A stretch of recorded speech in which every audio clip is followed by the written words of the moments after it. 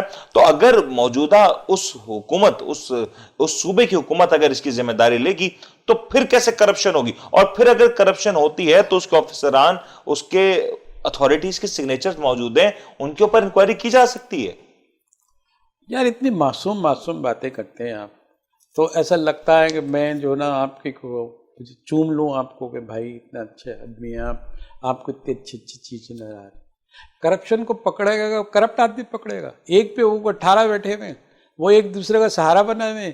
سر آپ مطلب ملیا میٹ ہوا ہے، ان کی سرپرستی کون کرتی ہے؟ یہ گورنمنٹل اتھارٹیز کرتی ہیں، اور ساری چیزیں آپ کو نظر آتی ہیں. آپ اتنے معصوم ہیں، آپ کو نظر نہیں آتے.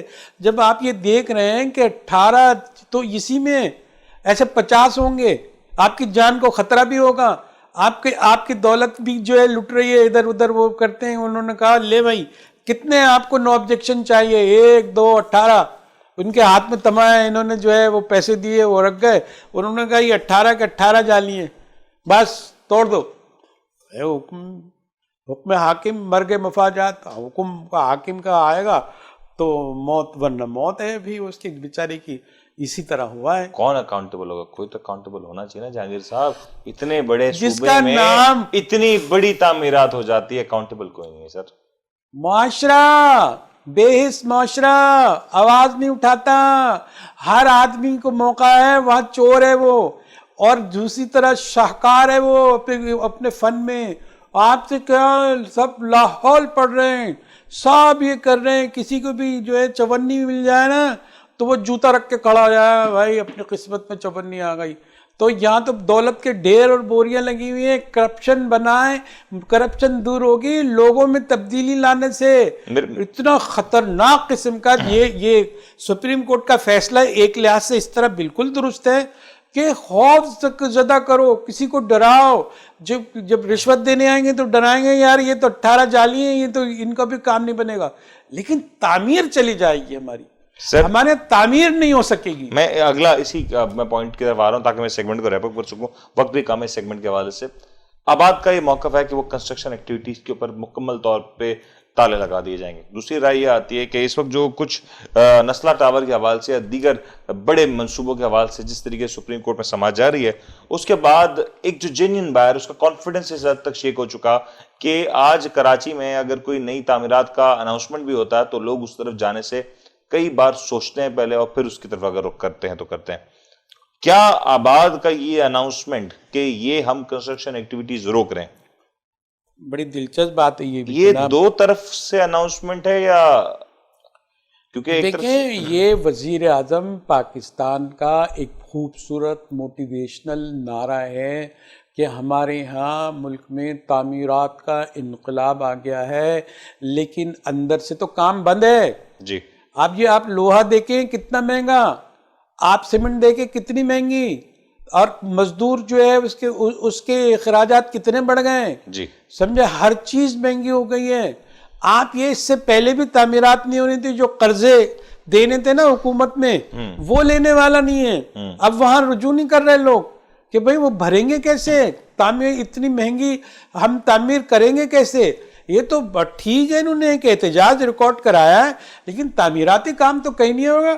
یہاں تو تعمیر مشکل اور تخریب آسان ہے، اور بہت آسان ہے، جو چاہے کر لے. ٹھیک ہو گیا جہانگیر صاحب، میرے خیال سے یہ مور دین انف ہے، کیونکہ یہاں پہ جو موجودہ صورتحال ہے وہ اس وقت اتنی زیادہ کنفیوزنگ ہے کیونکہ عوام پریشان ہے، اور عوام کو اس وقت شاید نظر یہ نہیں آ رہا کہ وہ در حقیقت اعتبار کس پہ کریں. اور جہاں اعتبار کھو جاتا ہے، جہاں پہ لوگ ایک بار اپنا ٹرسٹ لوز کر جاتے ہیں تو وہاں پہ مشکلات میں مزید اضافہ ہو جاتا ہے.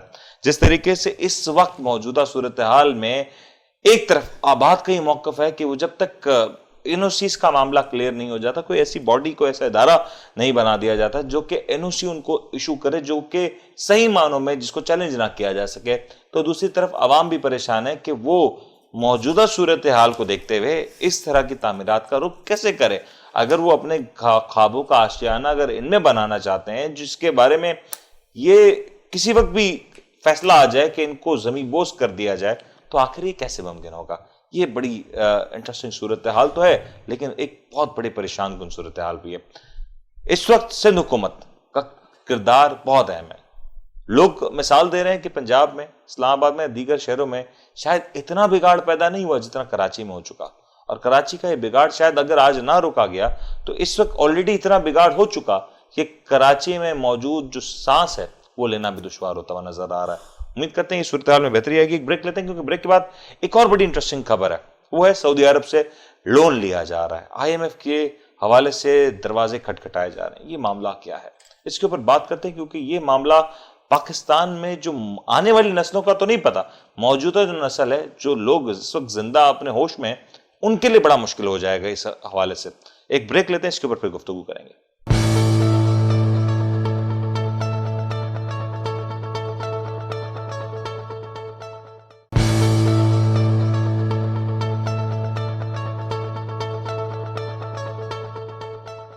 السلام علیکم۔ ابھی ہم بات کر رہے ہیں اور گفتگو جاری ہے کہ اس وقت پاکستان میں جو ہم اکثر بات کرتے ہیں کہ پاکستان میں اتنا قرض لیا جا چکا ہے کہ آنے والی نسلیں شاید اس کو پورا نہ کر سکیں، لیکن اس وقت جو سب سے بڑا اور مشکل ٹاپک ہے کہ آنے والی نسلوں کا کیا ذکر کریں جناب۔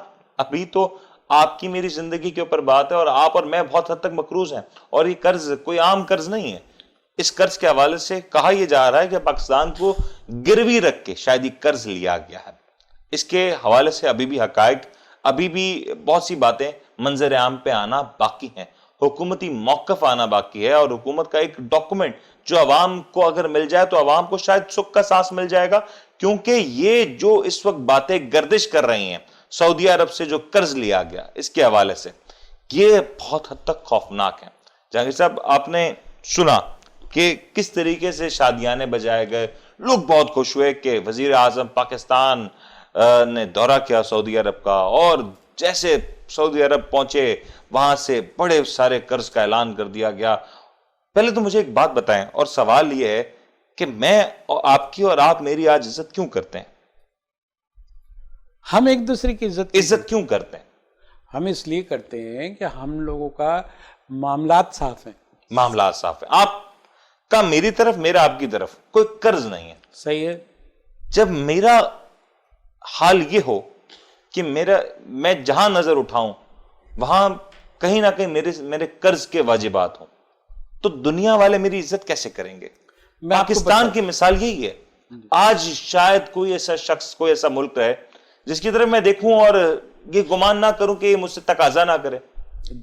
دیکھیں، آپ کو ایک بڑی مطلب دل جو دکھتا ہے جس بات پہ، وہ فیکٹ آپ کے سامنے رکھتا ہوں۔ GDP، ڈومیسٹک گراس پروڈکٹ، یہی بات ہے نا، اس کا انٹرنیشنلی معیار جو ہے وہ یہ ہے کہ جو GDP کا 62% تک آپ انٹرنل یا ایکسٹرنل لون لے سکتے ہیں۔ معلوم ہے اس وقت کتنا لے رہے ہیں، کتنا پرسنٹ ہے؟ 100%، کچھ بچ ہی نہیں رہا۔ 700% یہ جانے کے بعد 700 ارب روپے ہمارے پاس یہ تعمیراتی اور حساب اور یہ سب کے لیے یہ آ رہے ہیں۔ تو یہ ذرا آپ اندازہ لگائے خدا کے لیے کہ آپ کو جب یہ معلوم ہے، پر اللہ میں بچ جاتی ہے 62، اجلاس طلب کر لیے جاتے ہیں کہ 62 پہ جو ہے وہ لون آ گیا ہے۔ آج 100%، یہ جو ہے میں نہیں کہہ رہا، یہ رپورٹڈ ہے یہ کہ 100% جو ہے اس کا ریشو آ گیا ہے۔ ایک بات صحیح۔ دوسری بات یہ کہ آپ ایک المناک صورتحال کو ایک دل خوش کن صورتحال کر کے کیسے بتا سکتے ہیں؟ وہ دیکھیں،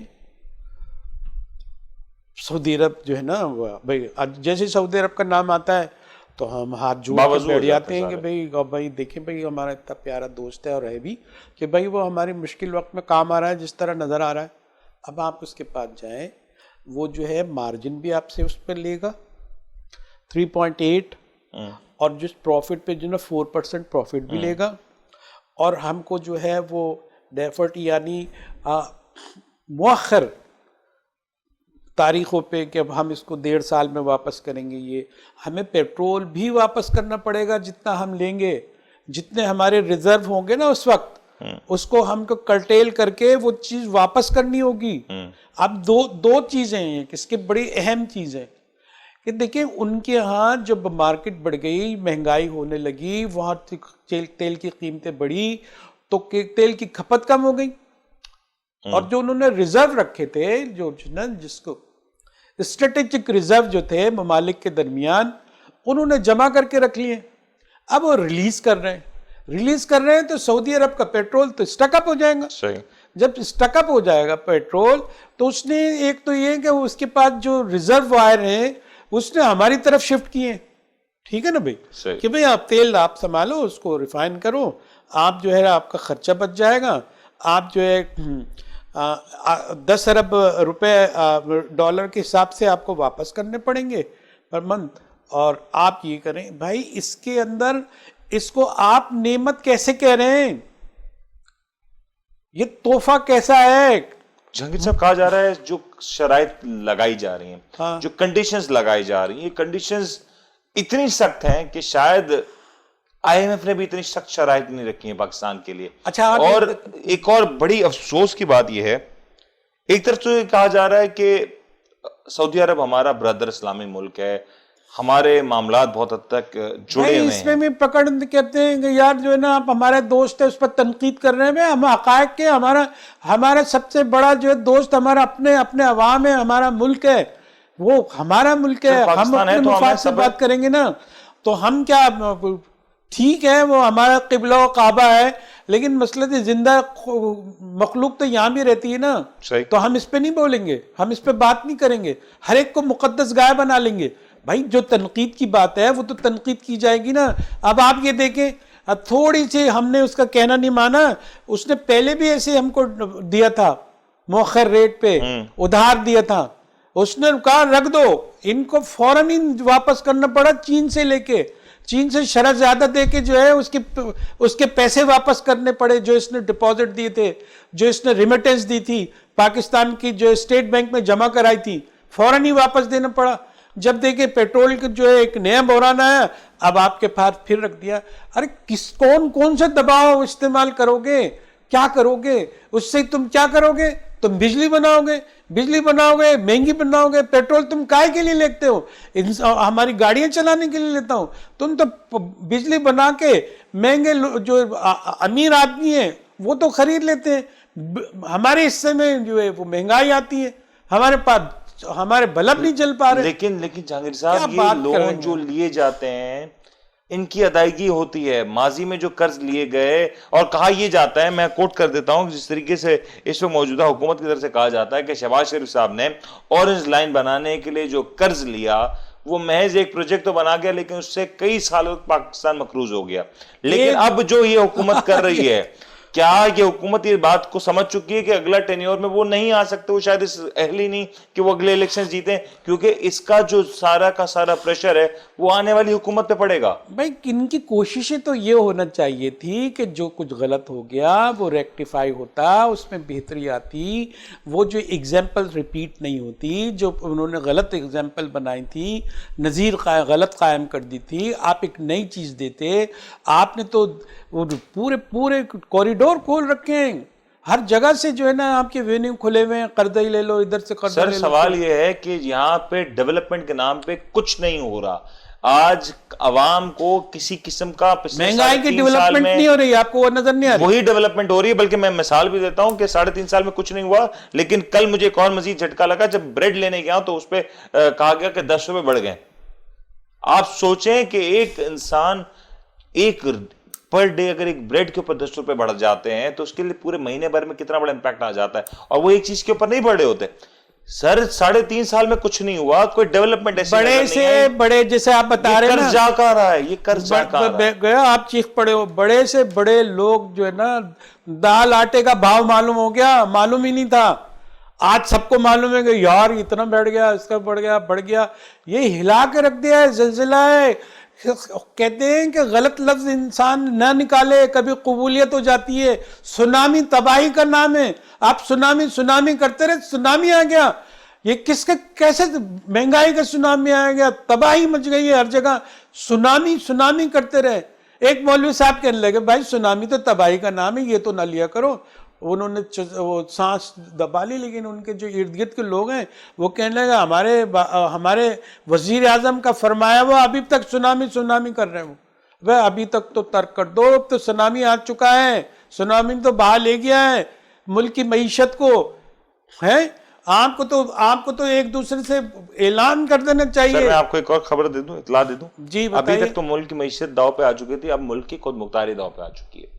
اس بار جو معاہدہ کیا جا رہا ہے اس میں یہ بات ابھی تک جو نکل کے سامنے آئی کہ اگر پاکستان نے یہ قرض اگر نہ واپس کر سکا اور پاکستان ڈیفالٹ کر گیا تو پھر قانون پاکستان کا نہیں، انٹرنیشنل لا نہیں، سعودی عرب کا قانون چلے گا، اور اس کے بعد جو پاکستان کے انٹرنیشنل جو ایسٹس ہوں گے وہ اس طریقے سے ضبط کیے جائیں گے، اور پھر وہ انٹرنیشنل ایسٹس جو پاکستان کے وہ پاکستان لوز کر جائے گا۔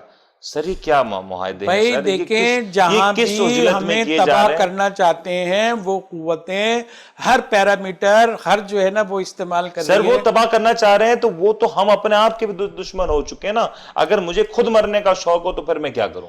خود مرنے کا شوق ہو تو بھائی مرو، مطلب بھائی کون بچا سکے گا؟ تمہیں زندہ رہنے کی جوش جذبہ ہو، آپ نکل کے بات کریں، آپ آواز بلند کریں۔ آپ اس IMF کیا ہے $1 ارب کی خطر کی وجہ سے یہ ہوئی ہے، ابھی تو 5 ارب ایسی 5 قسطیں اور ملنی ہیں، اس میں کیا ہوگا؟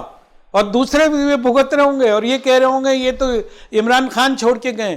اگر یہ جو ہے ہار جاتے ہیں، امکان یہ بھی ہے کہ یہ پھر بھی برقرار رہیں، کیونکہ دعا یہی دیتے ہیں یہ کہ ہم تو آئندہ 5 سال میں بھی رہیں گے، ہمارا دل دہل جا رہا ہے۔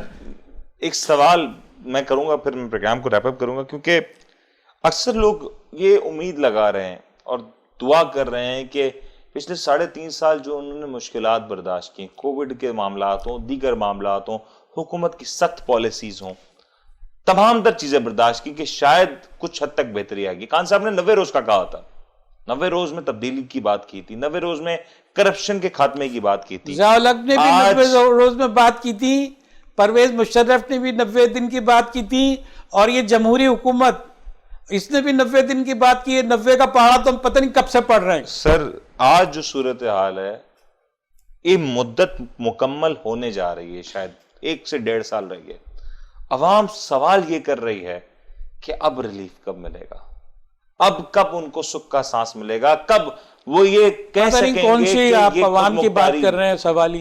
ابے بھائی وہ تو کشکول لے کے پھر رہی ہیں، وہ سوال کرنے کی کہ کسی سے آنکھیں ملانے کی انہیں ہمت کیا ہے؟ ان کو تو پیٹ ہے، اس کو تو بھوک لگتی ہے 3 دفعہ۔ یہ تو سب فکر کریں نا، سب مل کے بیٹھیں، یہ سب چھوڑیں، یہ جو روزانہ سیاست ہوتی ہے وہ اس پہ الزام لگا رہا ہے، وہ اس میں بھائی خطرناک ترین جو ہے وہ صورتحال آئے گئے۔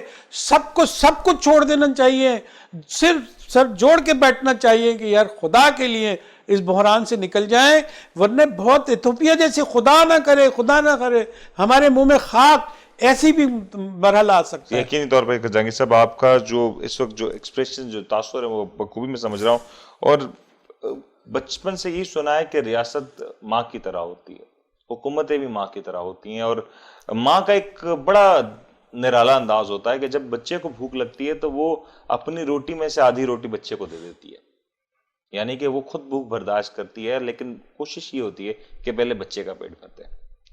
آج عوام کی جو صورتحال ہے وہ کچھ ایسی ہی ہے، یہ جو قرض لیے جا رہے ہیں، یہ مانوما حکومت نے جس کا دعویٰ ہے وہ تو اس نے تو روٹی سوتیلی ماں کا کردار ادا کر رہی ہے۔ سوتیلی ماں بھی بہت اچھی ہوتی ہے، اس کا بھی کوئی دل ہوتا ہے، اس کا بھی کوئی دل ہوتا ہے، یقینی طور پہ اس کا بھی کوئی دل ہوتا ہے، لیکن آج جو حکومت کا جو رویہ ہے، معذرت کے ساتھ آج لوگ اس بات کے لیے تیار ہیں، بلکہ آج جب خان صاحب جب اقتدار میں آئے تو لوگوں نے اس بات کے لیے ذہن سازی کر لی تھی کہ اگر خان صاحب کہیں کہ ہمیں آدھی روٹی کھانی پڑے گی، ہمیں مشکلات برداشت کرنی پڑیں گی، وہ کریں گے، لیکن اس کی قیمت یہ ہونی چاہیے کہ ان کو خوشحالی بھی دیکھنا نصیب ہو، ان کی آنے والی نسلوں کو خوشحالی دیکھنا نصیب ہو۔ آج اگر ہم یہ کپڑے خوبصورت لباس پہن کے بیٹھے ہوں، لیکن یہ لباس کسی کے قرض لے کے لیا گیا ہو تو یہ لباس بے جان ہے، اس لباس میں کوئی خوبصورتی نہیں۔ آج پاکستان بھی اگر قرضوں کے اوپر چلے اور قرضوں کے اوپر ہماری سڑکوں کے اوپر یہ گاڑیاں دھواں اڑاتی پھریں، قرضوں کے اوپر ہمارے یہاں بڑی بڑی شاندار محفلیں سجائی جائیں، تو یہ شاندار محفلیں، سڑکوں پہ چلنے والی یہ عالیشان گاڑیاں، یہ بڑے بڑے پروٹوکولز محض مذاق، ہمیں اس کی ضرورت نہیں ہے. یہ عوام مشکلات برداشت کر کے زندگی گزار سکتی ہے، لیکن اپنی خود مختاری پہ اگر ہم سودا کر لیں گے تو یہ عوام کس طریقے سے زندگی گزارے گی؟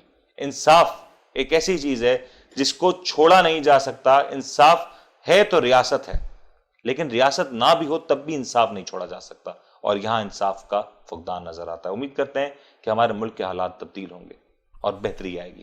اپنے ہوسٹ منیر میمن کو اور میرے ساتھ موجود آج ہمارے سینئر تجزیہ کار جہانگیر سید صاحب کو اجازت دیجیے. اپنا بہت بہت خیال رکھیے گا. اللہ حافظ.